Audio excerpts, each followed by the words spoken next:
तो गाइस कैसे हैं आप सब लोग। रीइंकार्नेशंस के एपिसोड 66 के साथ हाजिर हो। तो लास्ट एपिसोड के एंड पे हमने देखा था कि नैनकुंग जैन अपने बेटे को बचाने के लिए हमारे लिंजी की शिप के ऊपर पहुंच आते हैं, उसके साथ बात कर रहे होते हैं और उसे कहते हैं कि तुमने मेरे बेटे को किडनैप किया है, चाहे तुम्हारे पीछे कोई भी बैकस्पोर्ट में क्यों ना हो, मैं तुम्हें मार सकता हूँ। तो लिंजी कहता है तुम ट्राई करके देख सकते हो। इसी के साथ ही हमारा लिंजी अपने पास से वो पेपर निकालता है जिसके ऊपर उसके साइन होते हैं। हमारा लिंजी कहता है तुम्हें लगता है कि मैं ऐसे ही किसी को भी उठकर मार दूंगा, मैं एक बहुत ही रीजनेबल इंसान हूँ। मैंने तुम्हारे बेटे को यहाँ पर बिला वजह बंदी नहीं बनाकर रखा हुआ, तुम्हारे बेटे ने हमसे उधार लिया था और उसने हमारा कर्ज चुकाना है इसी वजह से, क्योंकि उसे मेरा बहुत सारा पैसा देना है, इसी वजह से हमने उसे बंदी बनाकर रखा हुआ है। अगर तुम उसकी कीमत अदा कर देते हो तो तुम इसे यहाँ से लेकर जा सकते हो। लिंजी इस कागज को उसके फादर की तरफ फेंक देता है। फादर उस कागज को हाथ में पकड़ता है और उसे कहता है क्या तुम्हें पता भी है कि हमारे नैमकोंग क्लैन के बारे में क्या है। नैमकोंग क्लैन के लोग फॉर्मेशंस में एक्सपर्ट होते हैं, वजह से हम लोगों के फाइनेंशियल रिसोर्सेज बहुत ज्यादा हैं। बेटे की पॉकेट मनी भी इतनी ज्यादा है कि उससे किसी के पास से उधार लेने की क्या जरूरत है। क्या लगता है कि उसने तुमसे पैसे उधार लिए होंगे, मेरा बेटा तुमसे पैसे उधार क्यों लेगा। जैसे ही वो यहाँ पर उस कागज को ओपन करता है और उसके ऊपर लिखा हुआ देखता है तो वो बहुत ज्यादा हैरान हो जाता है। वो कहता है ऐसा कैसे हो सकता है, तुम कह रहे हो कि मेरे बेटे ने तुमसे 10 बिलियन उधार लिए हैं। फादर चिल्लाकर उसे कहते हैं ऐसा कैसे हो सकता है, मेरा बेटा तुमसे इतना ज्यादा उधार कैसे ले सकता है। तुम यहाँ पर मेरे क्लैन को ट्रैप करने की कोशिश कर रहे हो, तुम यहाँ पर जानबूझकर हमसे पैसे हटने की कोशिश कर रहे हो। तो लगता है कि ये नोट भी नकली है। लिंजी से कहता है अगर तुम यहाँ पर इस तरह की बकवास करोगे तो फिर तुम्हारा बेटा तो मारा जाएगा। क्या तुम्हें दिखाई नहीं दे रहा, क्या तुम अपने बेटे की लिखाई को पहचान नहीं रहे। कागज के ऊपर तुम्हारे बेटे की लिखाई और साथ इसके ऊपर एक सील भी लगी हुई है। इस कागज के ऊपर जितनी कीमत लिखी हुई है, जितनी तुम्हारे बेटे ने मुझसे उधार ली थी, अगर वो सारी की सारी तुम वापस नहीं करते तो मैं एक बहुत ही रीजनेबल इंसान हूँ, तो फिर मुझे यहाँ पर वो करना पड़ेगा जो मैं करने के लिए यहाँ पर हूँ, यानी कि मुझे तुम्हारे बेटे को मारना पड़ेगा।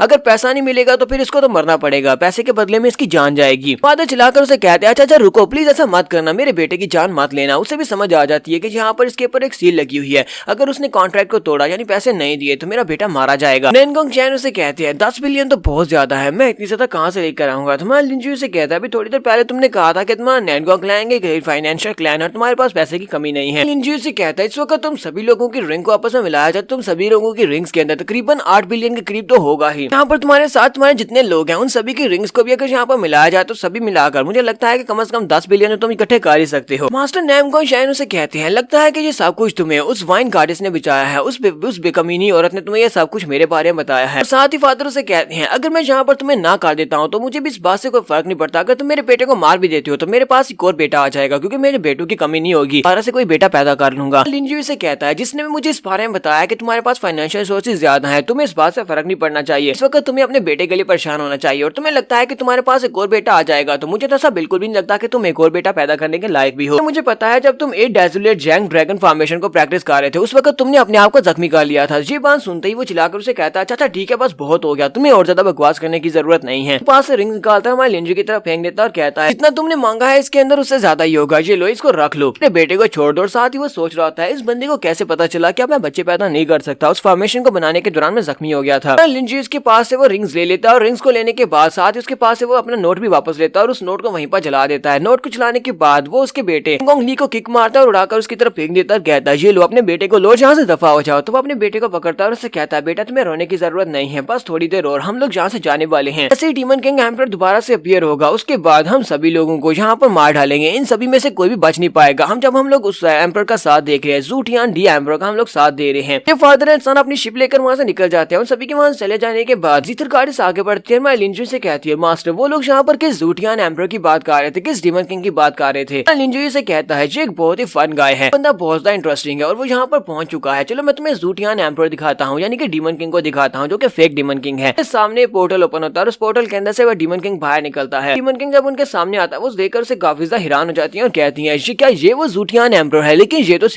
तो जो काफी ज्यादा हमारे प्रिंस की तरह दिखाई देता है, यानी लिंजी की तरफ दिखाई देता है। लिंजी उनसे कहता है नहीं इसके बाल मेरे जैसे नहीं है, इसके बालों का कलर और है, मेरे बालों का कलर और है, इसका मतलब यह कि ये मेरे जैसा बिल्कुल भी नहीं है। साथ इसकी आंखें भी तो देखो, इसकी आंखें भी बिल्कुल बिल्लियों की तरह की हैं। तुम्हारा लिंजी अपने साथियों से कहता है तुम सभी लोग जल्दी से कैबिन के अंदर चले जाओ। वो मंकी से कहता है मंकी तुम भी कैबिन में जाओ, तो उन सभी को कैबिन में भेज देता है और वो सभी लोग कैबिन के अंदर चले जाते हैं।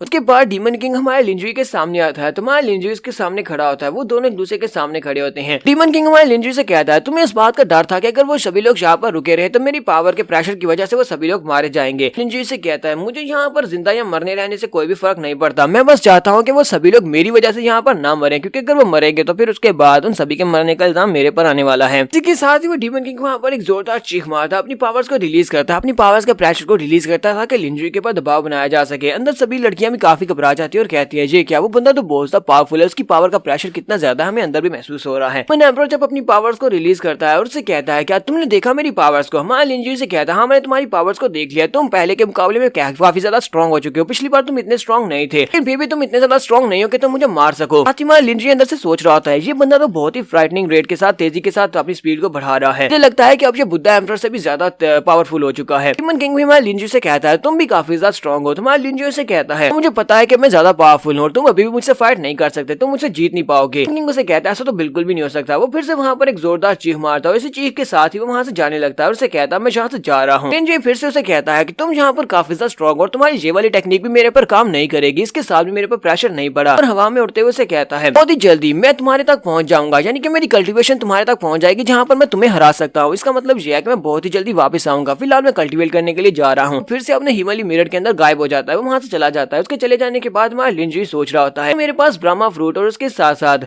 तो मार्शल आर्ट के 8 पार्ट्स को मैंने मास्टर नहीं किया होता तो मैं यहाँ पर इसके सामने टिक भी नहीं पाता। अभी तक मैं यहाँ पर ग्राउंड के ऊपर गिर चुका होता जितना ज्यादा उसने यहाँ पर आकर प्रेशर को रिलीज किया था। गार्डियस भागती हुई बाहर आती है और उसे कहती है किंग क्या ये बंदा हमारे 8 क्लैंस के लिए एक बहुत बड़ा खतरा है? तुम्हारा लिंजी से कहता है हाँ ये खतरा है और वो जो क्लैमिटी जिसके बारे में तुमसे बात किया था बहुत ही जल्दी जंग होने वाली है, वो इसी की वजह से होने वाली है। तो फिलहाल के लिए हमें स्वर्ग क्लैन में जाना है, चलो जियान क्लैन में चलते हैं। तो दूसरे दिन का सीन दिखाते हैं, ये लोग जियान क्लैन में पहुंच जाते हैं। ऐसे ये लोग जियान क्लैन के बाहर पहुंचते हैं, उसी वक्त उन्हें वहां पर बीस दिखाई देते हैं। ऊपर देखते हैं और कहती है सभी लोग ऊपर देखो, कुछ डीमन बीस्ट इसी तरफ आ रहे हैं। लगता है कि डीमन बीस्ट क्लैन के लोग जहाँ पर आ रहे हैं, तो काफी सारे बीस्ट होते हैं और उनके ऊपर लोग बैठे होते हैं। वो सभी लोग यहाँ पर आते हैं और सारे के सारे बीस्ट होते हैं वो जियान क्लैन की तरफ जा रहे होते हैं। हमारा लिंजी कहता है ये सारे तो जियान क्लैन की तरफ जा रहे हैं, तो चलो हम लोग भी इनके साथ साथ ही आगे बढ़ते हैं। इस वक्त उनके ऊपर अटैक होता है जिसकी वजह से बुक गार्डियस पीछे की तरफ गिर जाती है। हमारे लिंजी से सहारा देते हुए कैच करता है, सामने की तरफ देखता है तो शीख के ऊपर नैनगोंग जैन खड़ा होता है। नैनगोंग जैन उसे कहता है लिंजी तुमने एक्सपेक्ट नहीं किया होगा कि हम लोग इतनी जल्दी यहाँ पर दोबारा तुमसे मिलने वाले हैं। तो दूसरी तरफ एक बीस्ट के ऊपर, एक बड़े से डिमोनिक बीस्ट के ऊपर क्लैन का पैट्रियार्च खड़ा होता है। तो पैट्रियार्च हमारे लिंजी से कहता है तुमने मेरे बेटे हान फेंग के साथ वहाँ पर कॉन्फ्रेंस में जो कुछ भी किया था उस सब का बदला मैं आज तुमसे यहाँ पर लेने वाला हूँ, चलो अपने स्कोर को सेटल करते हैं। मास्टर नैनगोंग जैन कहते हैं अब तुम्हें और यहाँ पर क्या कुछ कहना है, क्योंकि अब तुम यहाँ पर मरने वाले हो, तो तुम्हारे कुछ आखिरी अल्फाज हैं तो वो कह सकते हो। ये कहता है नहीं मुझे यहाँ पर और कुछ भी नहीं कहना, लेकिन मुझे लगता है कि तुम लोग फिलहाल तो मुझे नहीं मार सकते, क्योंकि अगर तुम मुझे यहाँ पर फिलहाल मारते हो तो तुम्हारा इससे काफी बड़ा नुकसान होगा, क्योंकि तुम जियान क्लैन के ऊपर अटैक करने के लिए जा रहे हो और जियान क्लैन इस वक्त मेरा बैक स्पॉटर है। गार्डियस की बात सुनने के बाद सोच रही है ये हमारे सेंट किंग को क्या हो गया है, ये इतनी आसानी के साथ इनके सामने सबमिट कैसे कर रहा है, ये चाहता है कि इसे बंदी बना लिया जाए। सेंट किंग उन्हें वहाँ पर उनके माइंड में एक मैसेज भेजता और कहता है तुम में से कोई भी यहाँ पर रेजिस्ट ना करे, मेरे पास एक प्लान है, तुम सभी लोगों को चुपचाप बंदी बनना है। इस वक्त बीस्ट क्लैन का जो एल्डर होता है वो कहता है तुम वाकई में एक बहुत ही स्मार्ट इंसान हो, मैंने तुम्हारे बारे में जितना सुना था तुम वाकई में वैसे हो, तुम एक बहुत बड़े जीनियस हो। जब तुम्हें पता चला है कि तुम फाइट नहीं कर सकते तब तुमने चुपचाप यहाँ पर गिव अप कर दिया है। लोगों से कहता है जल्दी से जाकर इन सभी लोगों को बांध दो, ये लड़का जियान क्लैन की नई पैट्रियार्च के बहुत ज्यादा करीब है, तो हम लोग इसको बंदी बनाकर वहाँ पर ले जाएंगे, क्लैन में घुसने की कोशिश करेंगे। ये एक बहुत ही अच्छा आइडिया है।